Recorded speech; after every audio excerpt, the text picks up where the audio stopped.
પારડી પરિયાની એક કંપનીમાં ₹6.36 લાખના 4,221 વેચાણ promotional QR code embedded token ચોરી જનાર એક આરોપીની ધરપકડ પારડી તાલુકાના પરિયા ગામે આવેલ પીડી લાઇટ ઇન્ડસ્ટ્રીઝ લિમિટેડ કંપનીમાંથી રાત્રિ દરમિયાન પ્રવેશેલા બે તસ્કરો ₹6 લાખના પ્રમોશનલ ક્યુઆર કોડ એમ્બેડેડ ટોકનની ચોરી ગયા જતા ફરિયાદ નોંધાઈ હતી, જેના આધારે પોલીસે એક આરોપીને યુપીથી પકડી પાડ્યો હતો. પ્રોડક્શન ઓફિસર જણાવેલ કે પ્રોડક્શન ટીમે પેકિંગ લાઇન શરૂ કરતા ટોકન એટલે કે કંપનીમાં સિલેક્ટેડ વેચાણ પ્રોડક્શનમાં કંપની તરફથી વેચાણ promotional QR code embedded token ગ્રાહકો માટે મૂકવામાં આવે છે અને વેચાણ લેનાર ગ્રાહક તેમને જે ટોકન મળે તેનો ક્યુઆર કોડ સ્કેન કરતા ટોકનમાં પ્રોડક્શન પ્રમાણે નક્કી કરેલ રૂપિયા ગ્રાહકને મળે છે. તે ટોકન ઇસ્યુ કરવાની પ્રક્રિયા શરૂ કરતા ટોકણ ઓછા હોવાનું જણાય આતા ચોરી થયેલ હોવું જણાય આવ્યું હતું. ડ્રોવરમાં મૂકેલ 4,221 વેચાણ promotional QR code embedded token જેની કિંમત ₹6.36 લાખની ચોરી થયા હતા. કંપનીમાં લગાવેલ C.C.T.Rv કેમેરા ચેક કરતા રાત્રિના બે ઇસમ ચોરી કરતા દેખાયા હતા. આ બંને ઇસમ ગત 13 મેના રોજ નોકરી માટે આવી બીજા દિવસે નોકરી પર આવ્યા ન હતા. તેમના આધાર કાર્ડમાં તેમના નામો જોતા કૃષ્ણકુમાર વિનોદ સહની બિહારથી, રંજયકુમાર ગંગા સહની બિહારથી હોવાનું સામે આવ્યું હતું. સંપૂર્ણ બાબતમાં ઉદ્ધવ રામદાસ શિંદે એ પારડી પોલીસ મથકે ફરિયાદ નોંધાવી હતી, જેના આધારે પોલીસે તપાસ કરતા એક આરોપી કૃષ્ણકુમારની ઉત્તર પ્રદેશથી ધરપકડ કરી હતી અને કોર્ટમાં રજૂ કરી 5 દિવસના રિમાન્ડ મેળવ્યા હતા.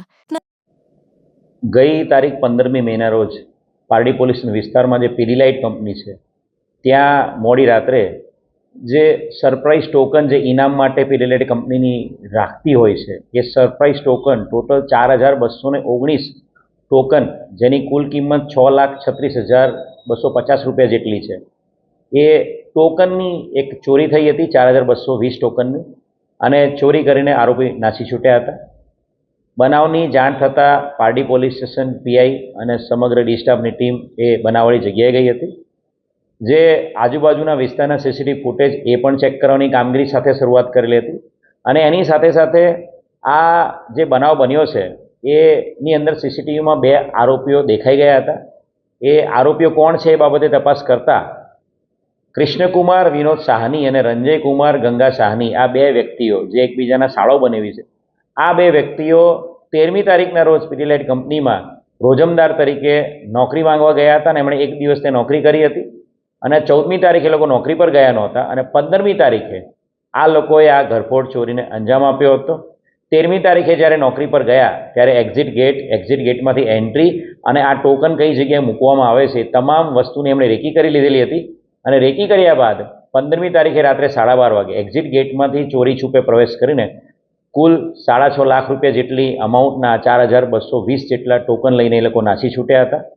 આરોપીઓએ તાત્કાલિક ત્યાંથી જે સિક્યુરિટી ગાર્ડની નજીકની એક જગ્યા હતી ત્યાં તમામ ટોકન સંતાડી દીધા હતા અને પછી એ બિહાર ભાગી ગયા હતા, જેથી ભવિષ્યમાં આ સંતાડેલા ટોકન શાંતિથી જ્યારે પોલીસ તપાસ ધીમી થાય અને લોકોને એમની પર શક ના થાય ત્યારે આવીને ટોકન એમણે યુઝ કરીને એને વેચી મારશે એવે આશયથી એ લોકો તાત્કાલિક ટ્રેન મારફતે બિહાર ભાગી છૂટ્યા હતા.